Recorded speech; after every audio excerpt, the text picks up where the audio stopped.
Assalamualaikum warahmatullahi wabarakatuh dan salam sejahtera bagi kita sekalian. Perkenalkan, nama saya Victor Susanto JT dengan nomor standbook 2010421025. Saya adalah mahasiswa Universitas Fajar Makassar dari jurusan manajemen. Pada kesempatan kali ini saya akan membahas sebuah materi serangkaian dengan tugas final saya dari mata kuliah manajemen sumber daya manusia.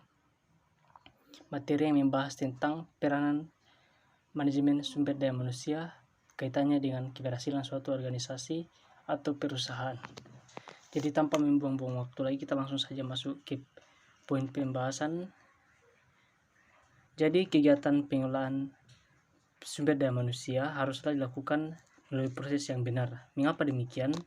Agar semua kegiatan pengelolaan sumber daya manusia dapat berjalan pada jalurnya, dengan tujuan memudahkan pengelolaannya. Di samping itu, dengan mengikuti proses pengelolaan yang benar, maka tujuan pun mudah tercapai.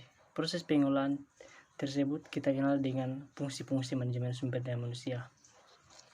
Apa saja fungsi-fungsi manajemen sumber daya manusia?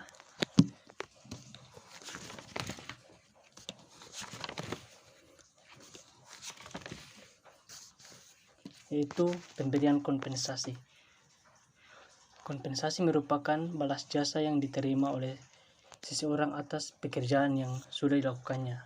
Hasil evaluasi kinerja telah digunakan untuk menentukan jumlah kompensasi yang akan diperoleh oleh karyawan. Pemberian kompensasi yang adil bukanlah hanya terkait dengan uang, namun seperti pemberian fasilitas kesejahteraan buat karyawan itu juga termasuk kompensasi. Kompensasi diberikan berdasarkan penilaian kinerja.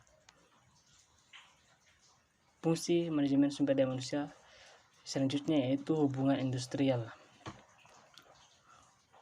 Hubungan industrial merupakan sebuah fungsi manajemen sumber daya manusia yang digunakan untuk menjembatani keinginan dan kepentingan antara kedua belah pihak, antara karyawan di suatu pihak dengan manajemen di pihak lain.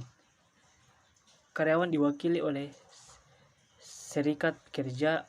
Dalam hal ini, jika terjadi perselisihan antara pihak pekerja dengan manajemen, maka haruslah diselesaikan oleh pihak yang berkepentingan termasuk pemerintah.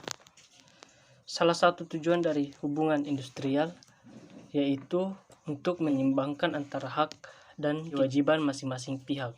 Dan tujuan lainnya adalah agar perusahaan tidak semena-mena terhadap karyawannya. Begitupun sebaliknya, karyawan harus mematuhi segala peraturan yang telah dibuat supaya kegiatan perusahaan berjalan dengan baik. Fungsi manajemen SDM berikutnya yaitu pemeliharaan hubungan karyawan. Pemeliharaan hubungan karyawan adalah usaha mempertahankan atau meningkatkan kondisi fisik maupun mental dan sikap karyawan agar mereka tetap loyal dan bekerja produktif untuk menunjang tercapainya tujuan perusahaan. Tujuan pemeliharaan diantaranya yaitu untuk meningkatkan produktivitas karyawan, meningkatkan kedisiplinan, dan menurunkan absensi karyawan, memberikan rasa aman dan kesejahteraan karyawan.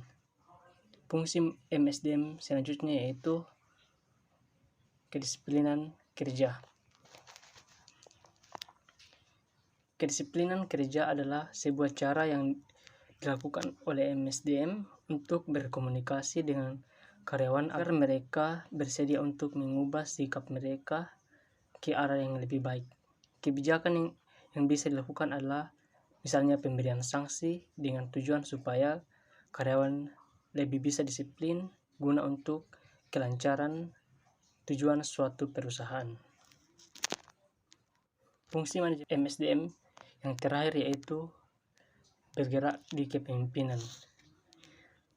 Kepemimpinan adalah suatu tugas atau peran utama dari MSDM karena pemimpin yang baik harus mampu mengarahkan anggotanya agar segala sesuatu yang terkait dengan perusahaan bisa berjalan sebagaimana mestinya. Peran pemimpin juga sangat dibutuhkan baik saat pemberian informasi maupun saat pengambilan keputusan. Gaya kepemimpinan yang baik juga menentukan kinerja karyawan dan sangat memengaruhi kerja dalam lingkungan perusahaan. Jadi kesimpulan yang bisa kita ambil dari sini adalah keberhasilan suatu perusahaan atau organisasi sangat erat kaitannya atau tidak lepas dari peran seorang manajemen sumber daya manusia itu sendiri.